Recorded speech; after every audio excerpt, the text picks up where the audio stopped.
Hello, I'm Sushil Srinivasan. I'm the product manager for CloudLens, our visibility portfolio to address cloud visibility. Thanks, Rajab and Tarun. So far we've discussed about how we can monitor, how we can tap packets, how we can get the packets from within your network. Now let's take a look at how we can do the same thing in the cloud. Before we move there, let's look at what are the specific challenges that we face when we start moving things into the cloud. The primary thing that you have is you don't have the same level of control as you have within your data center. We spoke about taps, we spoke about bypass switches. Because this is running on somebody else's infrastructure, so you won't be able to put a physical tap, or you won't be able to put a physical bypass switch or a span port. You don't have access to all those information there. So packet data, accessing packet data in the public cloud is a significant challenge.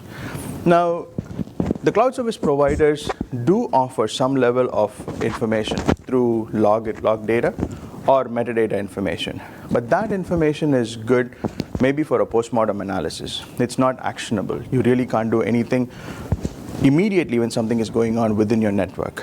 Now, you can use that as to figure out what exactly happened, but after the event has actually happened.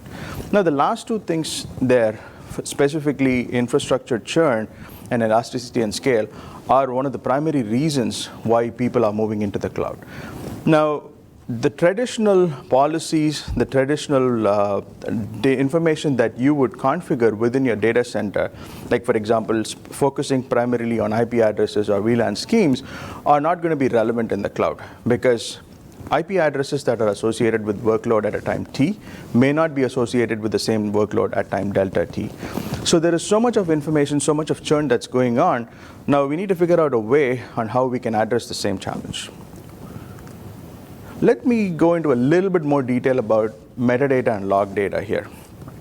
So cloud service providers give you information. So when two instances are talking to each other, what metadata and log data give you is when the conversation started, when the conversation ended, what sort of conversation it is.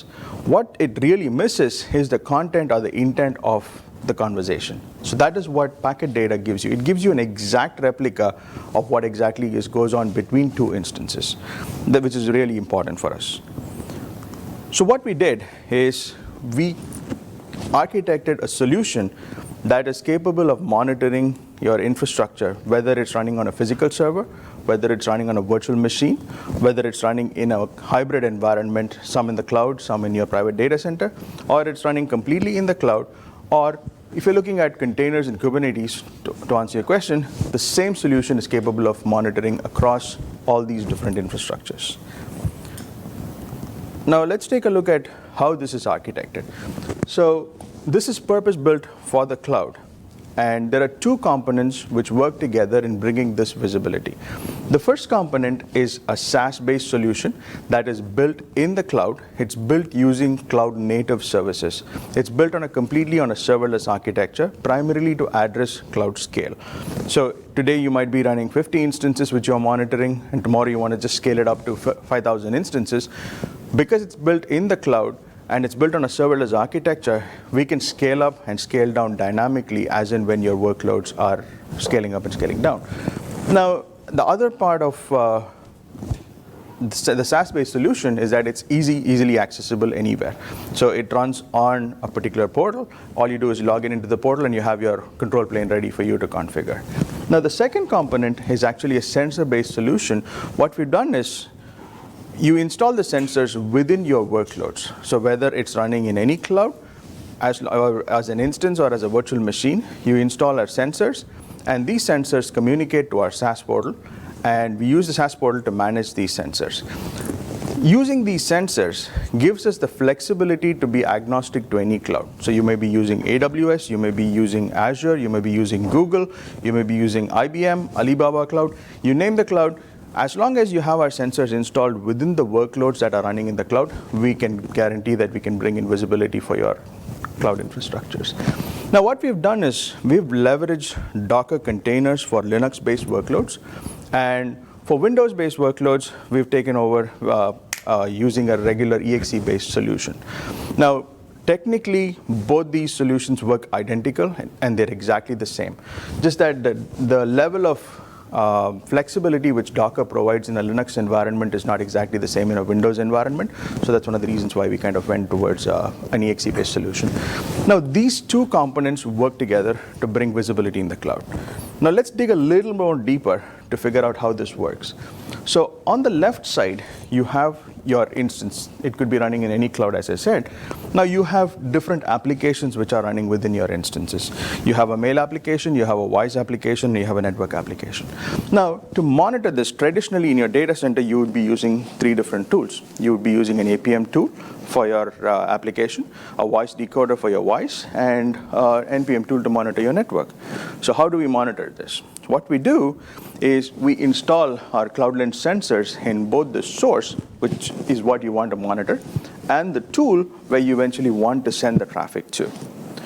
Once we install the CloudLens sensors, we get access to the metadata information about the workload, like which cloud service provider it's running in, and how much of memory it has, how much of data it has, how much of CPU it has, then which availability zone it's running in, which VPC it's running in, any IP addresses associated with it. All that information is available to us. That information gets sent to our SaaS portal, and as a user, when you log in into the SaaS portal, you get to see where exactly your workloads reside based on the metadata that we ingest. Keep in mind, only the metadata which the cloud service provider offers, or anything that is a key value pair that is used while launching our sensors, are only sent. The data plane traffic about what the customer uses completely remains within the customer's environment. Now, using that information, you can start forwarding packets directly from the source instances to the tool instances through a secure peer-to-peer VPN tunnel, which can be created using our SaaS portal. So in this case, what we're doing is we can filter the information right in the source. For example, if you're sending your APM traffic, you don't really need voice, and you don't really need network traffic moving into that. So you filter it out right in the source, and you forward only relevant traffic to the relevant tools. Now, let's say that you have an IDS in the mix, and you say, I want to see every single packet. What we can do is we create another peer-to-peer VPN tunnel directly to the tool, and you start forwarding every single packet directly into that particular tool. So in a sense, what we do is we can aggregate the traffic, we can replicate the traffic. And inherently, the solution offers a deduplication because we know where exactly the sources, where exactly the tools are. If A and B are talking to each other, we send only a single copy of the packet to the tool. So this is how our solution works. So CloudLens is like a virtual tap? It is a virtual tap. Okay. Look at it as a virtual tap. And very significantly, the data that's being sent to the SaaS doesn't include anything about net flow type of information. So the data plane traffic is completely within the customer's environment. Only the control plane traffic, the metadata information, which the cloud service provider anyway gives us, as well as anything that you use as a key value pair when you launch the CloudLens, that is only So sent. I can do an application identification through that key value store and then set my policies up based on the application. The traffic then forwards across my network. That is correct. So let me go into a little more detail on how we kind of use this information. So what we do is, let's say that you have your an example here. Let's take an example of a web server. So you're running your web servers in AWS or in Azure or in Google, maybe in all 3 of them. So what we do is, based on the metadata that we take in, you create these grouping algorithms within our SaaS portal. These are intelligent grouping algorithms where you say, hey, these are the characteristics of my web server. So based on that information, we put all these web servers together in one group. Now, your web servers can scale up or scale down. As and when they scale up and scale down, we dynamically scale up and scale down our infrastructure as well to support this. And what you see as links is directly sending the information through a peer-to-peer VPN tunnel. Now, one thing to keep in mind is we don't add any additional infrastructure. We don't make any changes to your existing architecture. We leverage your architecture, we leverage your infrastructure to bring in visibility. So this is a key point, because if you're going to add additional workloads, that's kind of going to cost the customer. It's going to eventually end up costing the customer more because he's going to be charged for the instances. He's going to be charged for the data transfer. Now, the same solution, if you look at it, can start monitoring containers as well. Let's take an example here. You have an Nginx web server, and you have a Jenkins build server. Now, the Nginx server just pulls up the information and just hosts it in a web server. So now, if you're interested in monitoring what's going on in that Nginx server alone, that information never leaves your instance. It completely resides within your instance. Using the same CloudLens solution, what we can do is, rather than monitoring the entire host's namespace, network namespace, what we do is monitor only the container's namespace. Whilst launching the container, you monitor a specific container's namespace alone, and we bring in exactly the packet that goes in and out of that particular container. Because this is a containerized solution, Kubernetes kind of readily is available. So if you're launching instances in a Kubernetes pods, what we do is, in the pod manifest, we have our CloudLens defined as a sidecar container. So anything going in and out of a Kubernetes pod is readily available to us to bring in the same level of packet visibility that you need. So, but what about inside a pod? Do you also see that, or just in pods? It's anything going in and out of a specific pod. Containers running within a pod, typically the way you would architect it would be, you would want to see anything happening coming in and out of your pod. You wouldn't really want to see what's going on within a specific pod. So that's the way we've architected this one. So anything happening in and out of a pod, the same CloudLens sidecar container would be able to monitor that for you.